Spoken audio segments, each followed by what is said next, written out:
First, I'd like to thank you for coming and meeting with me to go over what I've learned in my linguistics class and hopefully be able to help you with your ELLs and give you some advice and some guidance, and maybe it'll help you.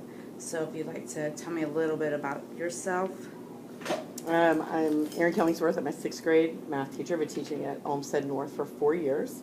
I have 2 ELL classes. One class has 5 ELL students, the other one has 22. We have 19 countries that are represented and 18 languages that are represented. Yeah, so you have a lot of diversity. Yes.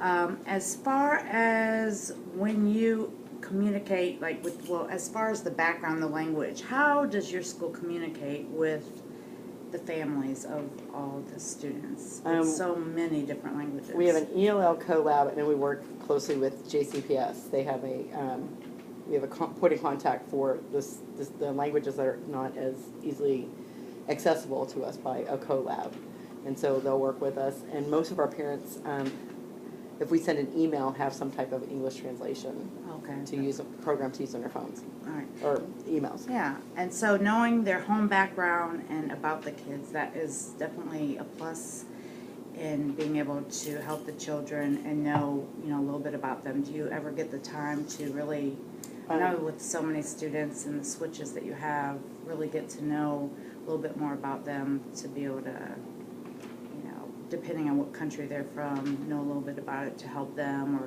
make their culture feel like, part of the classroom. We have several opportunities to meet with parents for we have coffee and donuts. We have evenings where families come in, parents teacher conferences. They do come in. They're very active in their children's education. A lot of them are refugees, so they feel that their children have an opportunity for this education. So they're incredibly involved and very supportive of the teachers and the staff. And that's good, because a child will produce more and be more effective in their work if they feel like they fit in and they're accepted into that new environment, because it can be a big culture shock, if they're coming into a classroom where, you speak none of the language. So when teaching your math to your ELLs, do you check for prior knowledge, and if so, how do you do that? We do kind of pre-assessments, which we definitely do a huge for number sense at the beginning of the school year, so we know if we need to hit like multiplication, number lines, those type of things. Some students that we have in our school have missed years of education due to some of the dissidents in their own countries. So we try to get them caught up with interventions. We have math intervention, a tier 1, 2, and 3 that we work with them. So we have the larger group that will build into the classroom, and then we'll have smaller groups and even smaller groups. And then they have a resource teacher that they'll go to. So we do a lot to try to at least get them with the basics to catch those students up. We have a ELL co-lab. She is very helpful because she can stop and go more one-on-one with the students with our larger classes of 25 to 30 students. Okay, yeah. And to add on to that, sometimes just knowing what they know will help them, and you kind of get a gauge. And like you were saying, sometimes depending on where they came from, they may not have very much education, and that really affects them, because not only are they maybe, a little lower on their home language, but, to transfer it into a new language. Normally, if a student is proficient in their home language and they've been educated for a while, when they go into a second language, it's much easier for them to transfer that information over. Obviously, there's going to be the challenge there, but if they've already got that solid background, it definitely helps them move into their second language. We call their home language L1, which is their first language, and then L2 is their second language that they're acquiring. So do you front load your vocabulary for your students, or how do you incorporate Miss Ina, if you're vocabulary? still in the school, would you please call 2606? All right. So how do you incorporate your vocabulary or preload it before, say, the beginning of a lesson, so you make sure that your students understand? We'll do warm-ups to kind of prime the pump from the previous lesson, and then we do guided notes to where labeling, especially if students have had previous education in their home language or L1. The math is beautifully translated across any language. It's just having them to be able to identify a lot of, at the beginning of the lesson, and refer back to and having them label, having a word wall, anchor charts with those on it, and using that academic language throughout the lesson so they become familiar with it. Right. So as far as the vocabulary, I know for reading it helps a lot, but some sort of graphic organizer, visuals, sometimes like a vocabulary word, if you can associate a picture with it, that also helps them make that connection. And one thing I did want to say was like manipulatives. Do you use manipulatives? We use a lot of Okay. manipulatives. A lot. That is like something that really helps with them visually seeing and connecting, because even if they don't really understand some of what you're saying, if they see it and they know the concept already, they could still work with it.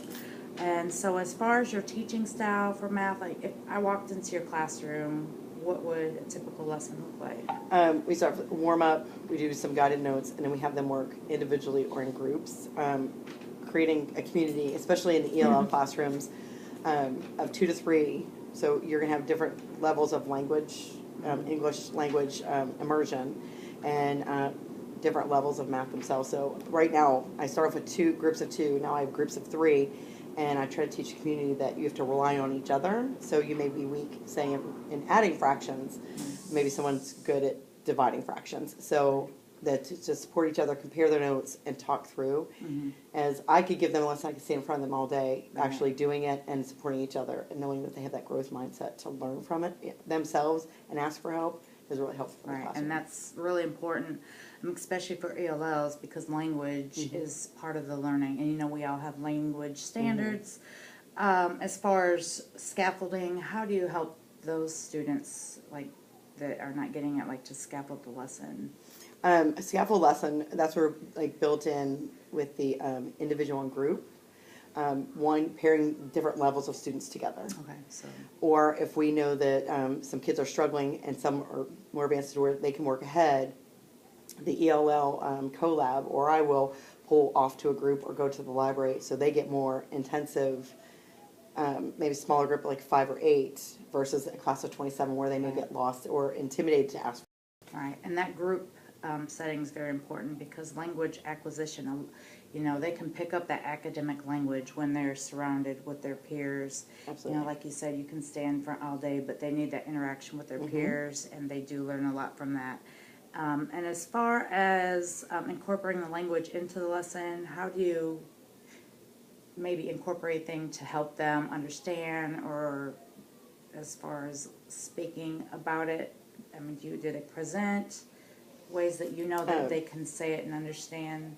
I ask them a lot to, after I do a couple examples, usually the third example, I have a student ask if they have courage or they're confident enough, and have them stand in front of the classroom and talk me through. Okay. So if they're beside me, if they're struggling with word, I can kind of off to the side say that to them, but they have that confidence, and a lot of them like that they can be up there and show their friends that I've learned a concept. And so I think using it a lot in the classroom, even whenever some words have Latin roots to them, I even try to break down, like when we talk about quadrant, quad means 4, and a lot of them knew that from their native language. They were able to pull those, and it was easy for them to remember. Good. And I was actually going to bring that up. Okay. When they're talking about the language, that's one nice thing about some of the languages, the Latin root. If they know the root, some of the stuff that we learned was suffixes and prefixes. If you know the base word, you can kind of figure it out. Maybe that word doesn't stand alone, but when you add, suffix or prefix to word, it changes the meaning sometimes. And as far as the International Phonetic Alphabet, I had asked you previously if you knew what it was. And basically, when you open up a dictionary, and we've all seen it, but I didn't even know what it was till this class, but it's just in the brackets, but it's international, so no matter what language you speak, if you know the international alphabet, you would know that this is D and seat. Okay. And basically, it's it's interesting. It talks a lot about how words are pronounced based on the symbols that it represents, and it also, as far as articulation, and how everything is said. So that we study a lot about the international alphabet. I could go on about it, but if you don't know how to pronounce something, this was something that I could use with my students. Okay, definitely a to great idea. kind of course, they'd have to learn it, but that kind of helps, know how to say a word in a different language. Maybe for you, if you found a word that a student was writing but didn't understand it. Yes. And as far as difficulty with math, what would you say with sixth grade math you feel that maybe ELLs struggle with the most? I think it's just basic number sense. I think the transition of they moving a lot. Louisville is a huge refugee area and we have Americana. And some students, we have so many refugees here in Louisville that we have schools for them to go to help them transition, but they're so full that they're kind of spilling over into our classrooms. So we have some kids that they're just learning English by immersion. Right. And we have other kids, they're second generation, but they're still, in the program. Right. And so we have a variety of things. So for us, it's just really the kids that move a lot, that even within the United States, those Right. that have transitioned, getting that basic number sense. Like they can, once they're taught how to use a multiplication table, a number line, and those manipulatives, and you can refer back to those, the anchor charts where you're repeating the same steps over and over. It allows them to feel confident and comfortable to take risks and ask for help. Because I think that's one of the strong points, especially I teach at all-boys school, is that they have an air to them that they don't want to be seen as less than a man, even though they're 11 or 12. And so building their confidence, going, it's okay to be a risk taker and ask for help, or to lean on their friends or refer to, if I give them those opportunities, go, yeah, I remember doing that. That allows them to be more confident in the classroom. Right, and that's one of the, basically, if the effectiveness is good in the classroom, like you said, if they're nervous or, kind of withstanding from doing something, but if they feel comfortable, they'll be a lot more successful and willing to try something. And also, one misconception I feel a lot of times, ELL, well, maybe they don't speak the language, but it doesn't mean that they don't know anything or they're not capable of learning. And there's something called like a +1, where you should be teaching them not below what they need to be. You should be like challenging them maybe just a little bit above what they already need to know, because you can't assume that a student doesn't know just because they don't speak the language. And as far as another thing that I want to point out, like with math, what can be very difficult for language learners is word problems. Because there's a lot of bias in the questions. It might be a word problem about baseball. If somebody comes from a country where they don't even know what baseball is, they're not going to understand maybe some of the words in the question. So things like that can be very confusing. Or just words like, if you say table, well, you could talk about a multiplication table, but this is a table too. Or quarter is a coin, but it's also 1/4. So things like that could be very confusing to them without, just understanding the vocabulary. That's why the stress on vocabulary is huge for ELL learners, because they do, want to learn. It's just, sometimes there's a barrier.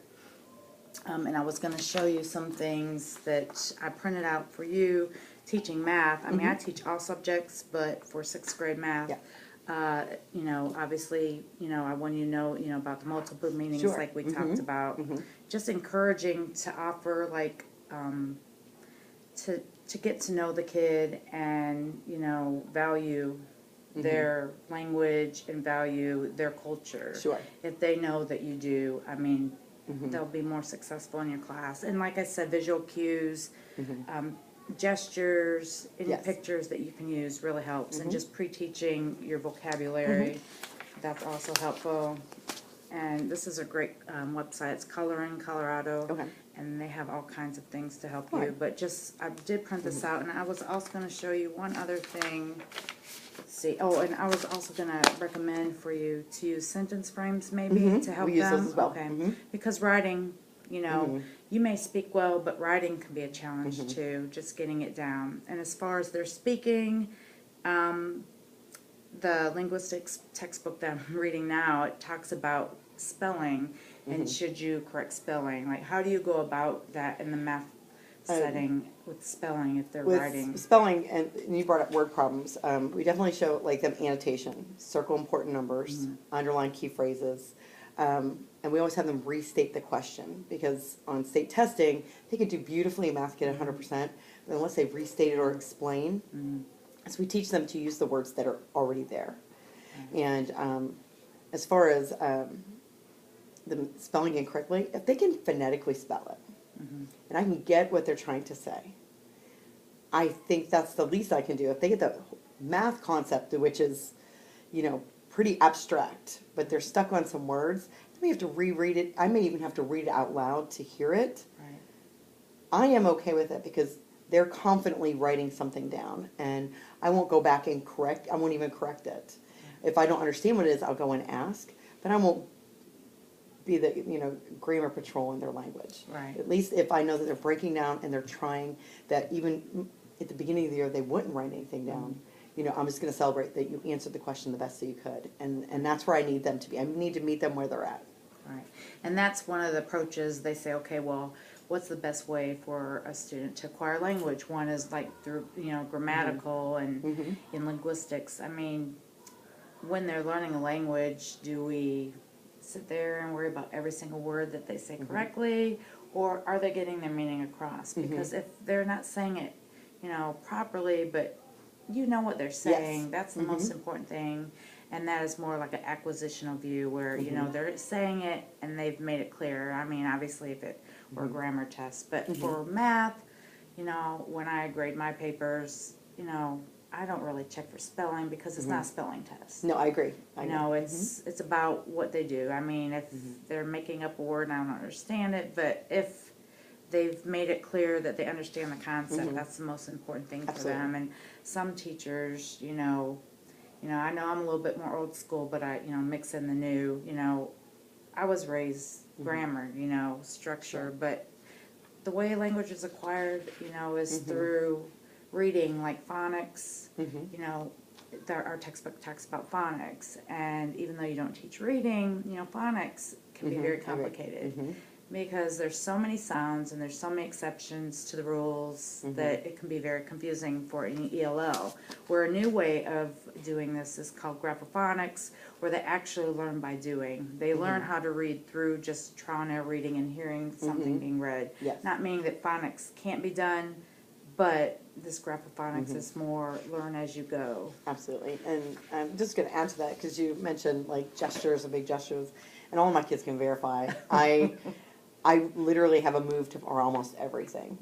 Like when you're trying to find an equivalent fraction, I always say if you multiply the bottom, you have to go to the and it's very big movements, and they see me do it. We could be taking a test, and I could see that they're doing something incorrect, and they'll just see me do the movement, and they'll be like, they can associate of me hearing it, because I don't repeat myself often to where, like, to beat it in, but I want them to hear it. But I'm also very big with my movement. So that's been helpful, and it's actually kind of fun. Yeah, I mean, it helps them do it. Like when we do time in here, I have them stand, and on the hour, I'll have them take a step back or a step forward, and then to the right for, back.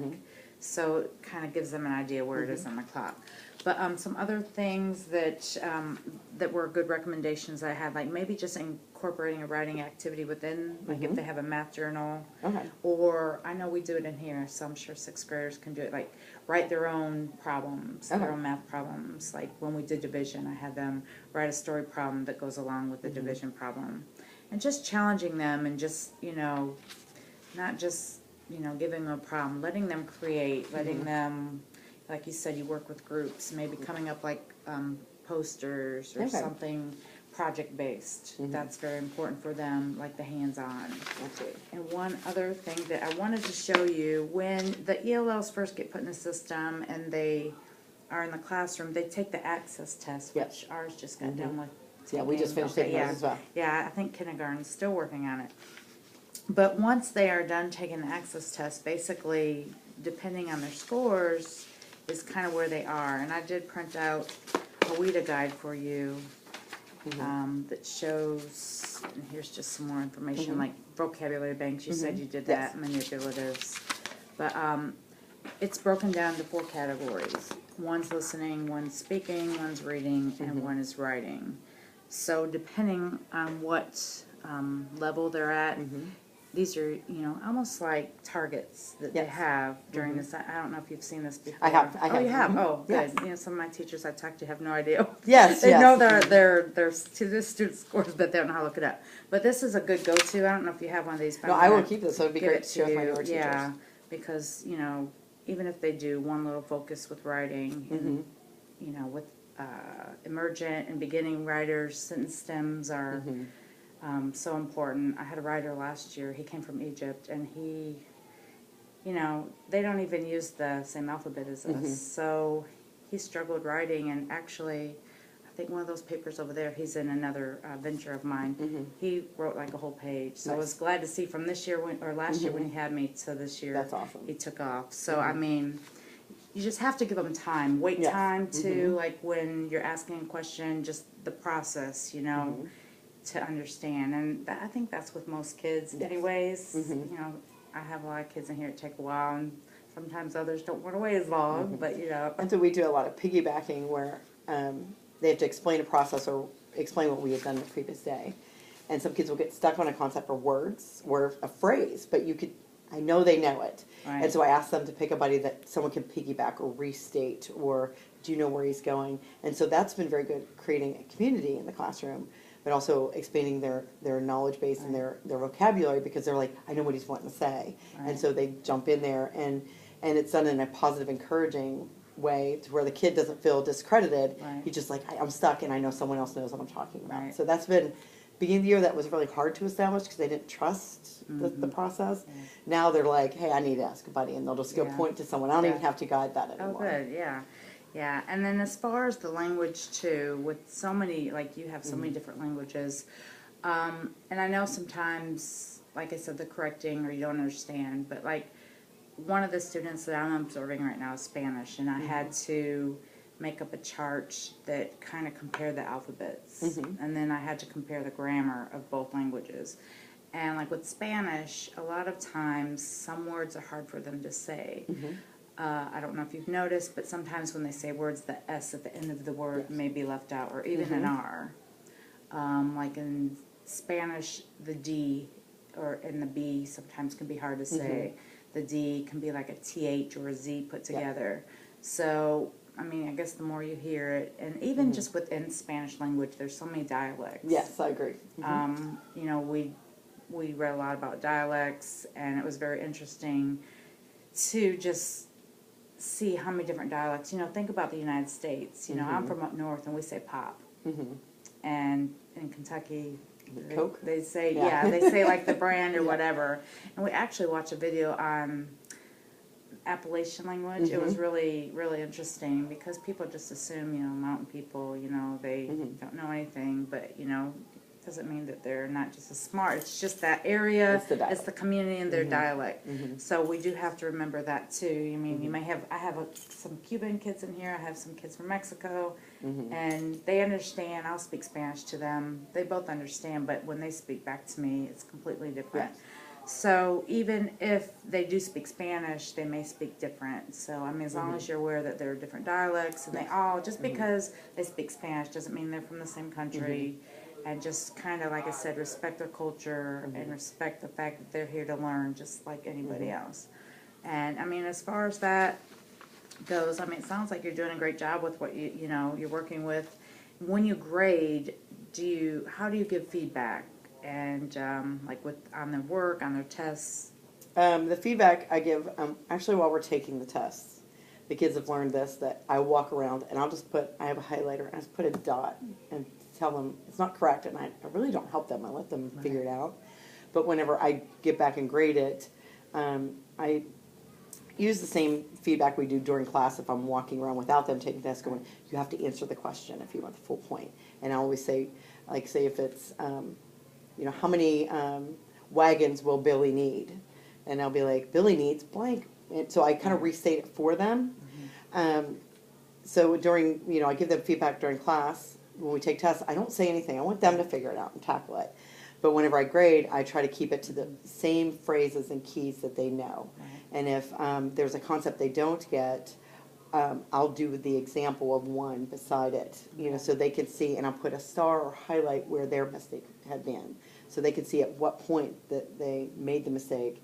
Right. Not discouraging, saying Yeah, you that's- don't understand the whole thing. It's just right here, was the little mistake, or I'll highlight it.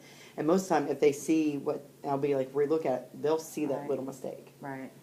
Yeah, I mean, and I kind of do something similar because, I mean, they have to learn from their mistake, and we are here to teach them. So, I mean, I feel like if you catch it and you can at least say, hey, keep working on this. I mean, that's how they learn anyways. And as far as you were saying, when they speak in front of the class, we learned something. It's like a register. Depending on who anybody's talking to, depends on how they're speaking or, their language. If I'm talking to you outside of school, I may speak a little bit differently than I do, when we're on the clock but, there's the field, which is the topic that they'll normally talk about. And then the tenor, which is kind of, who it's between, like myself and you right now. And then the mode is how they're communicating, whether it be oral or written. So that's something else, I think in general we all kind of get that, your students may cut back with each other, but, they know how to speak and, how to communicate with you in a different way. Yes. So, but I mean, I think overall, everything, that you're saying, I mean, it sounds great, but I will leave you with these tools. Sure, that'd be because great. I think, just like a little reminder, especially this little weed Yeah, the weed is chart, great. I feel it's great. Well, thank you so much for your time. Oh,